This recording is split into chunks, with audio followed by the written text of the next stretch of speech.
Hello friends, I am Babita from class 11th on the channel Learn NEET IIT JEE Preparation with Babita।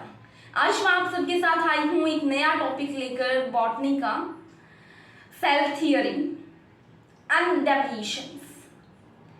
अगर आपको हमारी video पसंद आए तो like करें, शेयर करें, सब्सक्राइब करें। देखो हमारा एक ही मोटिव है कि जो हमारी एज के बच्चे हैं जिनका टारगेट है नीट 2024 और जो कोचिंग अफोर्ड नहीं कर पाते उनके लिए फ्री कोचिंग अवेलेबल कराना। तो वो बगैर टाइम वेस्ट करे स्टार्ट करते हैं अपना topic.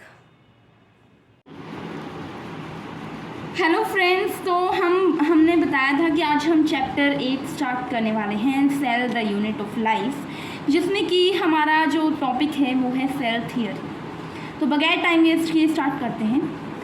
So in 1838 there was a German botanist Matthias Schleiden जिसने एक हाइपोथेसिस दी थी that all plants are made up of cells. Then in 1839 there came a British zoologist who gave another two hypotheses.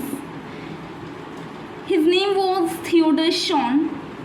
First hypothesis given by him was all animals are made up of cells, कि सारे animals cells से ही बने होते हैं। The way all plants are made up of cells, तो animals भी cells से ही बने होते हैं।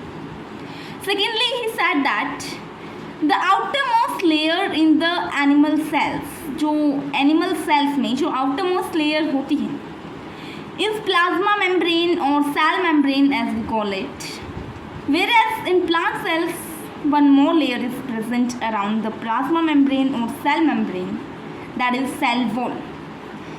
कि जो एनिमल सेल्स होते हैं उनमें जो आउटर लेयर होती है वो प्लाज्मा मेम्ब्रेन होती है, यानी प्लांट सेल्स में तो सेल वॉल प्रेजेंट होती है लेकिन एनिमल सेल्स में सेल वॉल एब्सेंट होती है। तो श्लीडन और शॉन ने एक साथ प्रपोज किया that all living organisms are made up of cells and their products, कि सारे लिविंग ऑर्गेनिजम्स या तो सेल्स से बने हैं या फिर सेल्स के प्रोडक्ट्स से बने हैं, यानी इधर मेड अप ऑफ सेल्स, इधर made out of products from cells. Then next we shall come on the next page. So 1855 में रुडोल्फ विर्चुआल, अब दरअसल बात क्या थी कि इन्होंने तो बस हाइपोथेसिस प्रपोज की थी कि सारे प्लांट्स और एनिमल्स ऑर्गेनिजम्स सब सेल्स से मिलकर बने हैं, लेकिन मनगढ़ंत कहानियों पर कोई विश्वास तो नहीं करेगा ना। फिर उन्होंने बोला ठीक है, हम मान लेंगे कि सारे प्लांट्स और एनिमल्स सेल से बने हैं। बाकी साइंटिस्ट तो नहीं मानते, वो बोले कि मान लेंगे सारे प्लांट्स और एनिमल्स सेल से बने, पहले तुम मुझे ये प्रूव कराओ कि सेल किससे बना है। तो ये चीज़ वो लोग प्रूव नहीं कर पाए थे, लेकिन इस बात पे रुडोल्फ विर्चु ने काम किया। 1855 में ही came upon a theory omnis सेलुला ई सेलुला, जिसका मतलब है pre existing sales divide two form new daughter cells. मतलब एक सेल है वो डिवाइड करता है दो डॉटर सेल्स या फिर दो से ज़्यादा डॉटर सेल्स बनाने में, और वो डॉटर सेल्स डिवाइड करते हैं और ज़्यादा डॉटर सेल्स बनाने के लिए। इस प्रोसेस को बोला जाता है सेल डॉक्ट्राइन और सेल लीनिएज। ये पूरी जो हिरार्की है इसे बोला जाता है सेल डॉक्ट्राइन और सेल लीनिएज। अब जो रुडोल्फ विर्चु था उसने सेल थियरी को मॉडिफाई किया था और सेल थियरी को एक फाइनल शेप दी थी। जो श्लीडन और जो शॉन थे उन्होंने केवल हाइपोथेसिस दी थी, लेकिन रुडोल्फ विर्चु ने थियरी दी थी प्रूफ के साथ। अब हर एक चीज़ की एक्सेप्शंस तो होती हैं, बिकॉज ये साइंस है, तो साइंस में एक्सेप्शंस नहीं होंगी तो क्या होंगे। तो सेल थियरी में भी कुछ एक्सेप्शंस हैं जिन्हें बोला जाता है deviation from cell theory. 3 out of those are: first, viruses can't be explained using cell theory. Cell theory को लेकर वायरसेस को हम एक्सप्लेन नहीं कर पाते, क्योंकि सेल थियरी तो कहती है कि all organisms are made up of cells और सेल्स प्रोडक्ट्स, लेकिन वायरसेस जो होते हैं वो ए सेलुलर होते हैं, they are not made up of cells. अब in certain fungi cell theory deviates, जैसे कि राइजोपस। अब जो राइजोपस है इसमें बहुत सारे न्यूक्लियस होते हैं, जबकि सेल थियरी तो कहती है कि हर एक सेल में केवल एक ही न्यूक्लियस होना चाहिए और एक न्यूक्लियस होना ही चाहिए। That will learn after this. लेकिन राइजोपस जो है उसमें बहुत सारे न्यूक्लियस होते हैं। अब आती है मेच्योर आरबीसीज और मेच्योर सीव ट्यूब्स की बात। आरबीसीज और सीव ट्यूब्स की नहीं, remember mature RBCs and mature sieve tubes, इनमें न्यूक्लियस होता ही नहीं। अब सेल थियरी तो कहती है कि all cells must have one and only one nucleus, पर इनमें तो बहुत सारे न्यूक्लियस होते हैं, इनमें न्यूक्लियस होता ही नहीं। तो इस तरह से न्यूक्लियस के बेसिस पर Rhizopus, mature RBCs and mature sieve tubes deviate करते हैं। इसके अलावा ट्रैकीड्स और जो मेसोफिल सेल्स होते हैं, जो प्लांट्स के लीव्स के सेल्स होते हैं और जो ट्रैकीड्स होते हैं, वो भी इस थियोरी से डेविएट करते हैं, क्योंकि उनमें भी बहुत सारे न्यूक्लियस होते हैं। अब बात आती है सेल थियोरी की स्टेटमेंट्स क्या कुछ हैं। तो सेल थियोरी की हैं टोटल 6 स्टेटमेंट्स, वो मैं आपको बारी बारी करके आपको बताती जाऊँगी। सबसे पहली है all living organisms are made up of cells and cell products, as we've discussed many times। तो ये एग्जैक्ट स्टेटमेंट जो श्लीडन और शॉन ने प्रपोज की थी वो है कि सारे लिविंग ऑर्गेनिजम्स सेल्स और सेल प्रोडक्ट्स से बने हैं, डिस्पाइट सम एक्सेप्शंस जो कि हमेशा होते हैं। अब बात आती है सेकेंड रुडोल्फ वर्शू की स्टेटमेंट की। तो उसने कहा था new cells are formed from pre existing cells. जो सेल डॉक्ट्राइन, जो सेल लीनिएज मैंने आपको बताई थी, उसके हिसाब से उन्होंने बताया कि जो नए सेल्स हैं वो प्री एग्जिस्टिंग सेल्स से ही बने हैं। Now each cell must have one and only one nucleus. जैसा कि डेविएशंस में मैंने आपको बताया था कि हम आगे पढ़ेंगे, वो आगे यही है कि हर एक सेल में केवल एक ही न्यूक्लियस होना चाहिए और एक न्यूक्लियस होना ही चाहिए। मतलब हर एक सेल में एक न्यूक्लियस होना चाहिए, ना उससे ज़्यादा होना चाहिए ना उससे कम होना चाहिए। अब बात आती है activities of an organism are the outcomes of sum total of activities and interactions of its constituent cells. Like human beings एक ऑर्गेनिज्म है। ह्यूमन बींग्स की जो टोटल एक्टिविटीज़ होती हैं, मेटाबॉलिक फंक्शंस होते हैं या फिर और एक्टिविटीज़ होती हैं like digestion, reproduction, respiration, circulation etcetera etcetera, वो सब सारे सेल्स की सम टोटल ऑफ एक्टिविटीज़ और इंटरेक्शंस का सम होता है, आउटकम होता है। तो लाइक हम अगर डाइजेशन करते हैं तो डाइजेशन रिलेटेड जितने भी सेल्स होते हैं उनकी इंटरेक्शंस और फंक्शंस का सम टोटल होता है। या फिर और कोई फंक्शन करते हैं, जैसे हम रेस्पिरेशन करते हैं तो रेस्पिरेटरी सेल्स की इंटरेक्शंस, मेटाबॉलिक एक्टिविटीज़ और बाकी फंक्शंस का कॉन्स्टिट्यूट करके बनता है एक रेस्पिरेटरी फंक्शन। अब नेक्स्ट बात आती है cell is the basic structure of all living organisms. Cell जो है वो हर एक लिविंग ऑर्गेनिज्म का बेसिक स्ट्रक्चर है, फंक्शनल, स्ट्रक्चरल एंड फंडामेंटल। अब anything less than a complete structure of cell can not survive independently. एक सेल से जो कम फंक्शन होता है, छोटा होता है जो ऑर्गेनिज्म, वो कभी इंडिपेंडेंटली सर्वाइव कर ही नहीं सकता। जैसे कि हमने देखा वायरसेस हैं, ये एक्सेप्शन है, वो सर्वाइव कर पाते हैं लेकिन सर्टेन कंडीशंस में, लेकिन वो कंप्लीट सेल का स्ट्रक्चर नहीं होती है। अब आते हैं हम ओवरव्यू ऑफ सेल पर, जिसमें आता है cell size, cell shape etcetera etcetera. तो हमारा सबसे पहले रहेगा सेल साइज। तो मैं आपको कुछ पार्टिकुलर सेल्स के साइज और पार्टिकुलर सेल्स की पार्टिकुलरिटीज़ बताना चाहूँगी। जिनकी पार्टिकुलरिटीज़ मैं आपको बताऊँगी उन पर ध्यान देना पड़ेगा। तो सबसे पहले आता है माइकोप्लाज्मा, जिसमें कि PPLO भी कंसिडर होता है, जो कि स्मॉलेस्ट सेल है। इसका साइज होगा 0.1 माइक्रोमीटर से लेकर 0.3 माइक्रोमीटर तक according to NCERT। Secondly we have bacteria, जिसका साइज होगा 1 माइक्रोमीटर से 5 माइक्रोमीटर तक। Thirdly we have ostrich egg cell, जो कि लार्जेस्ट आइसोलेटेड सिंगल सेल होता है, जिसका साइज होगा 17.5 centimetre to 15 centimetre. Then we have RBC, that is erythrocyte और ह्यूमन रेड ब्लड सेल, जिसका साइज होता है 7 micrometre in diameter. Nerve cell होता है जो लॉन्गेस्ट सेल एग्जिस्टिंग होता है, जिसका साइज होता है 90 सेंटीमीटर, जिसकी लेंथ होती है 19 सेंटीमीटर। अब एक टिपिकल यूकैरियोटिक सेल जो होता है, जो नॉर्मली यूकेरियोट्स में प्रेजेंट होता है, जिसमें सारे ऑर्गेनेल्स प्रेजेंट होते हैं, मेम्ब्रेन बाउंड स्ट्रक्चर्स होते हैं, उसमें होता है 10 माइक्रोमीटर से 20 माइक्रोमीटर तक का साइज। अब हम पहुंचते हैं सेल साइज की कुछ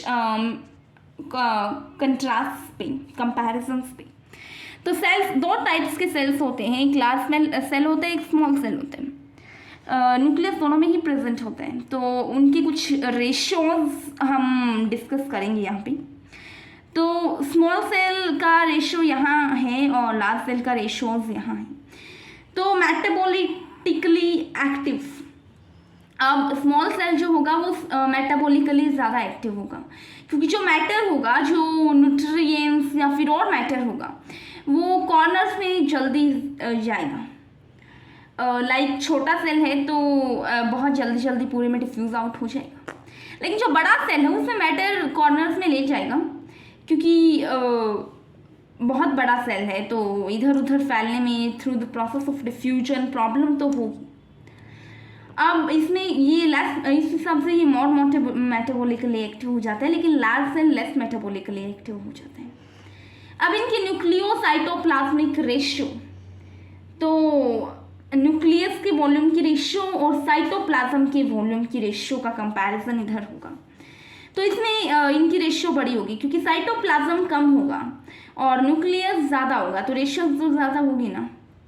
अब लार्ज सेल में न्यूक्लियस तो छोटा होगा in the comparison of cytoplasm. Nucleus तो नॉर्मली थोड़ा आसपास के ही साइज का होता है दोनों सेल्स में, तो इधर न्यूक्लियस का साइज छोटा होगा एज कम्पेयर टू साइटोप्लाज्म, तो रेशियो भी लेस होगी। फिर आती है सरफेस एरिया और वॉल्यूम की रेशियो, तो इसमें ज़्यादा होगी। जैसे हम इस हिसाब से लगाते हैं, सरफेस एरिया तो 6 स्क्वायर होता है, क्यूबॉइडल शेप लेते हैं यदि हम, तो और क्यूबिकल शेप लेते हैं तो, और ए क्यूब होती है वॉल्यूम की रेशियो। तो हम अगर ए को 1 लेके चलेंगे, स्मॉल सेल में अगर हम ए को 1 लेके चलेंगे तो 6:1 आ रहा है, तो ज़्यादा रेशियो। लेकिन यदि इसमें लार्ज सेल में हम रेशियो को 2 के हिसाब से लेकर चलेंगे तो 3:1 आ रहा है, जो कि कम होगी। तो एक बार फिर से गो थ्रू कर लेते हैं। मेटाबॉलिकली ये ज़्यादा एक्टिव होगा, ये कम एक्टिव होगा। न्यूक्लियोसाइटोप्लाज्मिक रेशियो इसमें ज़्यादा होगी, इसमें कम होगी। Surface area to volume ratio इसमें ज़्यादा होगी, इसमें कम होगी। अब बात आती है सेल शेप की। सेकेंड क्राइटेरियन है जो, तो ट्रैकीड्स कुछ ऐसे होते हैं जिनमें इलोंगेटेड सेल शेप होती है, और न्यूरॉन्स होते हैं लॉन्ग एंड ब्रांच्ड। बाकी सेल शेप से हम वाकिफ हैं, जैसे आरबीसी होता है तो सर्कुलर बाइकनकेव होता है, या फिर मसल सेल्स होते हैं तो वो स्पिंडल शेप्ड होते हैं। बैक्टीरिया की भी 4 शेप्स होती हैं, bacillus, coma shape, this that. अब आती है सेल फंक्शंस की बारी। तो जो सेल फंक्शंस से डिटरमाइन होती है सेल शेप। जो फंक्शन सेल परफॉर्म करता है वो डिसाइड करता है कि सेल की क्या शेप होगी। अब इस हिसाब से शेल के जो सेल होता है उसके 2 टाइप्स होते हैं। पहला प्रोकैरियोटिक सेल, दूसरा यूकैरियोटिक सेल। तो prokaryotic is made up of 2 words, pro and karyon. Pro means primitive and karyotic means nucleus.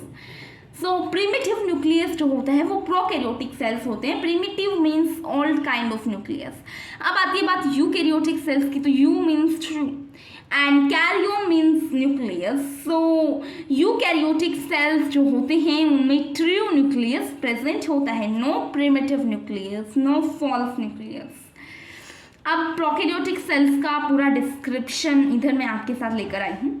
तो इनमें not well defined nucleus, nucleus की आउटसाइड बाउंड्री नहीं होती, न्यूक्लियर मेम्ब्रेन नहीं होती, तो इसका न्यूक्लियस वेल डिफाइंड नहीं होता। ये प्रोकैरियोटिक का एक रफ स्ट्रक्चर है जिसमें ये जेनेटिक मटेरियल है, ये ऐसे ही पड़ा रहता है, इसकी कोई न्यूक्लियर बाउंड्री नहीं होती। अब इधर ये साइटोप्लाज्म है, ये तो हर एक सेल में होता है, और प्लाज्मा मेम्ब्रेन इसके बाहर होती है।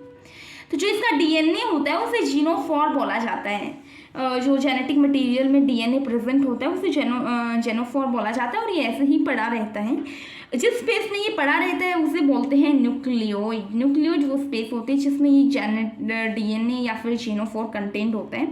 इसके न्यूक्लियोइड के 3 नाम्स होते हैं, 3 नेम्स होते हैं। ये incipient nucleus first of all, diffuse nucleus, क्योंकि ये डिफ्यूज पड़ा रहता है, कहीं भी फैला रहता है पूरे सेल में।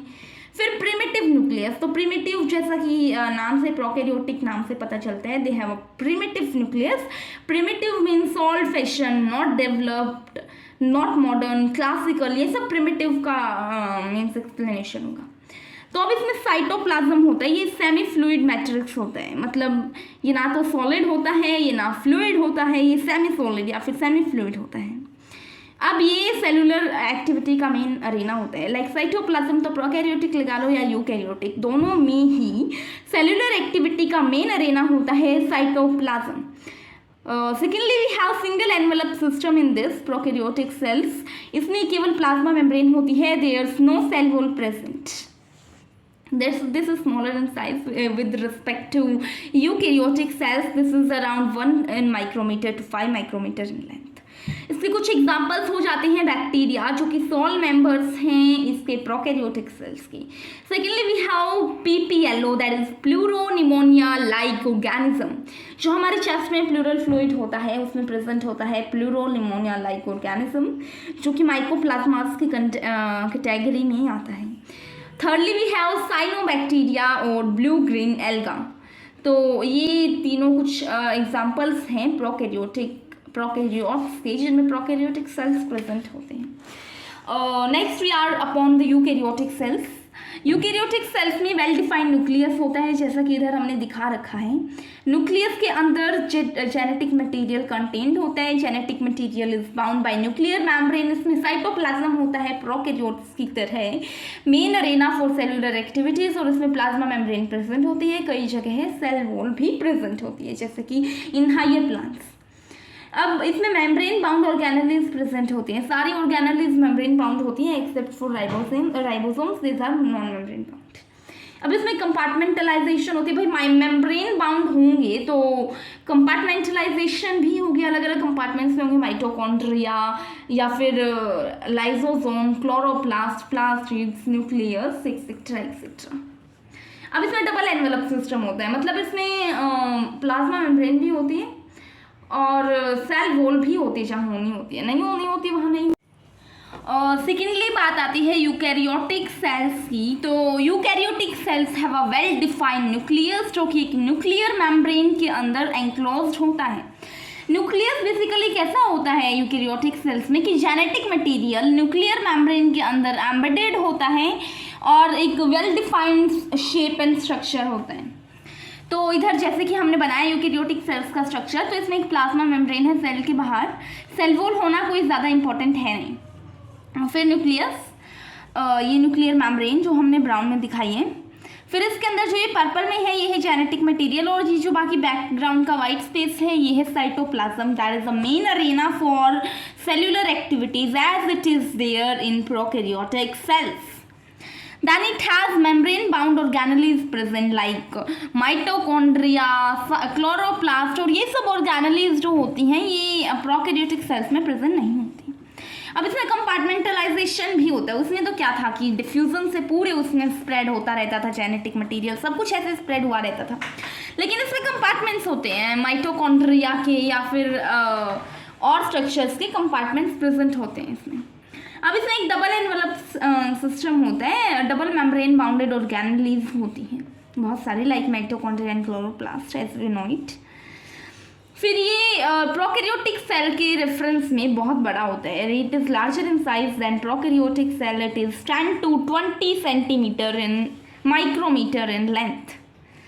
Then it has examples such as we human beings, plants, animals, fungi, etc. etc. Then we have eukaryotic cells. तो यूकैरियोटिक सेल्स का एक बहुत डायग्रामेटिक रिप्रेजेंटेशन आपको दिखाना चाहूँगी। तो इसमें एक तो सेल वॉल होती है सबसे बाहर, और फिर प्रोटोप्लास्ट होता है। प्रोटोप्लास्ट क्या होता है? प्लाज्मा मेम्ब्रेन और प्रोटोप्लाज्म का कॉम्बिनेशन। अब प्रोटोप्लाज्म क्या होता है? न्यूक्लियस और साइटोप्लाज्म का कॉम्बिनेशन। न्यूक्लियस में जेनेटिक मटेरियल डीएनए कंपोज्ड होता है, और साइटोप्लाज्म में दो टाइप्स के मैट्रिक्स होते हैं। पहला होता है साइटोसोल, जो कि फ्लूइड मैट्रिक्स होता है, like cell plasma and all. Then we have cell organelles जो कि सॉलिड मटेरियल्स होती हैं मोस्ट प्रोबेबली। ये था यूकैरियोटिक सेल हियरार्ची। अब प्रोकैरियोटिक सेल को हम डिस्क्रिप्शन से पढ़ना चाहेंगे। तो कंपोनेंट्स इसके हम पढ़ेंगे आउटसाइड टू इनसाइड। सबसे बाहर होता है इसके सेल एनवलप। सेल एनवलप एक 3 लेयर्ड स्ट्रक्चर होता है जो केमिकली बहुत कॉम्प्लेक्स होता है। It is the single protective unit around the prokaryotic cell. इसके 3 लेयर होते हैं। जो आपको ग्रे में दिख रहा है दिस इज ग्लाइकोकैलिक्स। अब जो ये ग्रीन में ऐसे वाला स्ट्रक्चर है ये है सेल वॉल, और जो पिंक स्ट्रक्चर है ये है प्लाज्मा मेम्ब्रेन। तो हम इन सबको डिटेल में पढ़ते हैं। सबसे पहले ग्लाइकोकैलिक्स। तो glycocalyx is the outer most layer of the prokaryotic cell as well as the cell envelope. It is made up of amino acids and sugars as we know it.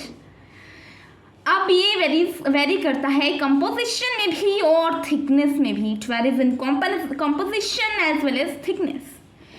तो 2 type से होता है ये। पहला loosely packed या फिर loosely attached, और दूसरा होता है थिक एंड कॉम्पैक्ट। तो जो लूजली पैक्ड होता है उसे बोलते हैं या तो लूज शीथ और slime layer, and the one which is thick and compact is called as the capsule. अब इनके बारे में डिटेल में पढ़ते हैं। तो स्लाइम लेयर जो लूज शीथ होता है जैसा कि मैंने आपको बताया था वो लूजली पैक्ड होता है। कैप्सूल होता है वो थिक एंड कॉम्पैक्ट होता है। तो जो स्लाइम लेयर है ये बैक्टीरिया को प्रोटेक्ट करता है एक तो वाटर लॉस से। वाटर लॉस के लिए एक स्पेसिफिक नेम है डेसिकेशन। अगर डेसिकेशन आए तो समझ लीजिएगा water loss and loss of nutrients. Means ये बैक्टीरिया के अंदर जो water minerals nutrients and other internal substances होती हैं उनके लूज से बचाता है। तो याद रखिएगा लूज शीथ लॉस से बचाता है। अब कैप्सूल की बात आती है। तो ये एक तो स्ट्रिकी एंड गमी कैरेक्टर प्रोवाइड करता है। लाइक बैक्टीरिया को कहीं चिपकना होता है जाके। अब कोरोना वायरस कैसे चिपकेगा हमारी बॉडी पे आके, तो उसके लिए कैप्सूल हेल्प करेगा। और कैप्सूल एक और चीज़ से हेल्प करता है कि hide from host immune system. अब बॉडी में आ गया कोई बैक्टीरिया और हमने ले ली पेनिसिलिन टैबलेट, तो पेनिसिलिन टैबलेट तो ढूंढती रहेगी ना कि कहाँ है बैक्टीरिया। लेकिन कैप्सूल बड़ा सयाना होता है, ये एक शेल्ड बना लेता है। उसके बाद ढूंढो पेनिसिलिन, कहाँ से ढूंढोगे बैक्टीरिया को। तो ये बैक्टीरिया को मतलब ये पैरासिटिक जो पूरा कैरेक्टर होता है ये कैप्सूल बैक्टीरिया को देता है। एक तो पहले तो जाके होस्ट को चिपका देगा, ले भाई चिपक जाए यहाँ पे, और फिर ऊपर से उसे अब हम पेनिसिलिन लेंगे या फिर और कोई एंटीबायोटिक लेंगे तो उससे भी तू टेंशन मत ले, महूना नहीं पकड़ पाएगा तुझे पेनिसिलिन। आराम से मस्ती कर तू बॉडी के अंदर, होस्ट इम्यून सिस्टम को बेकार कर। ये काम होता है कैप्सूल का। अब सेल लेयर जो होती है सेकंड, वो सेल वॉल होती है। वो मोस्टली प्रोकैरियोटिक ऑर्गेनिजम्स में प्रेजेंट होती है लेकिन माइकोप्लाज्मा में एब्सेंट होती है। It is made up of peptidoglycan, murein और म्यूकोपेप्टाइड, इन तीनों से बनी होती है ये सेल वॉल। और ये बैक्टीरिया का एक यूनिक फीचर है। पेप्टिडोग्लाइकन जो है वो 2 पार्ट से बना है, एक पेप्टाइड और एक ग्लाइकन है। पेप्टाइड और ग्लाइकन का कहाँ क्या फंक्शन होता है वो हम डिस्कस करते हैं नेक्स्ट पेज पे। तो ये है पेप्टाइड और ये है ग्लाइकन। पेप्टाइड एक्चुअली होता क्या है, it is a chain of amino acids and glycan is a chain of sugars, अब जो peptide is a chain of amino acids and glycan is a chain of sugars। तो peptide में 4 amino acids होते हैं जो chain form करते हैं as in prokaryotes में 4 एमिनो एसिड्स मिलकर पेप्टाइड चेन फॉर्म करते हैं and that is called as tetrapeptide. This is amino acid 1, amino acid 2, amino acid 3 and amino acid 4। ये सब मिलकर एक चेन फॉर्म करते हैं। This complete is called as tetrapeptide chain of prokaryotes. जो ये ए के ऊपर ये ऐसे सिंबल लगाया है मैंने डबल ए के ऊपर, that is the short form of amino acid, so please don't be confused. अब आती है बात ग्लाइकन की। तो glycan is the chain of sugars. कौन से शुगर्स के? Nag, that is N-acetyl glucosamine, and NAM that is N-acetyl muramic acid. इन दोनों की शुगर्स की चेन है ग्लाइकन, नैग के फर्स्ट कार्बन की और नैम के फोर्थ कार्बन का कॉम्बिनेशन एक लिंकेज फॉर्म करता है, दैट इज β1,4 ग्लाइकोसिडिक लिंकेज। क्योंकि नैग और नैम के बीच में जो लिंकेज होती है उसे ग्लाइकोसिडिक बॉन्ड बोलते हैं, और बीटा आगे अप्लाई किया गया है 1 for first carbon of NAG and 4 for fourth carbon of NAM. ये कुछ ऐसा फॉर्म करता है like this is NAG and this is NAM. तो इसका फर्स्ट कार्बन एंड इसका फोर्थ कार्बन लिंक करके फॉर्म करता है ग्लाइकन। अब ये दोनों मिलके फॉर्म करते हैं peptidoglycan. So this one is called as cross linking between strands of peptidoglycan. And ये क्रॉस लिंकिंग जो है ये पेनिसिलिन मेडिसिन को पेनिसिलिन मेडिसिन इसको डिस्ट्रॉय करती है, जिससे सेल की ग्रोथ नहीं हो पाती है और बैक्टीरिया जो होता है वो वीक पड़ जाता है। लेकिन जैसा कि हमने उस कैप्सूल वाले में पढ़ा था कि वो पेनिसिलिन बैक्टीरिया को इस तक पहुंचने देता नहीं है, पेनिसिलिन मेडिसिन को। तो अब सेल वॉल की फंक्शंस पे आते हैं। तो first of all it determines the shape of the cell. Cell की कैसी शेप होगी, राउंड होगी, सर्कुलर होगी, पॉलीगोनल होगी, हेक्सागोनल होगी, कैसी होगी, ये डिटरमाइन करती है cell wall. Then it provide structural support to the cell, structure provide करती है सेल को। Then it prevents the bacteria from bursting and collapsing. अब बैक्टीरिया जो मैटर है वो बाहर आएगा, बाहर आने के लिए उसे सेल वॉल को क्रॉस करना पड़ेगा। सेल वॉल को क्रॉस कर जाएगा तो वो सेल कोलैप्स हो जाएगा, बर्स्ट हो जाएगा, सारा मटेरियल बाहर आ जाएगा and cell will ultimately be dead. तो जो सेल वॉल होती है that prevents this function. So this is the end. Please do like, share and subscribe our channel. Thanks so much.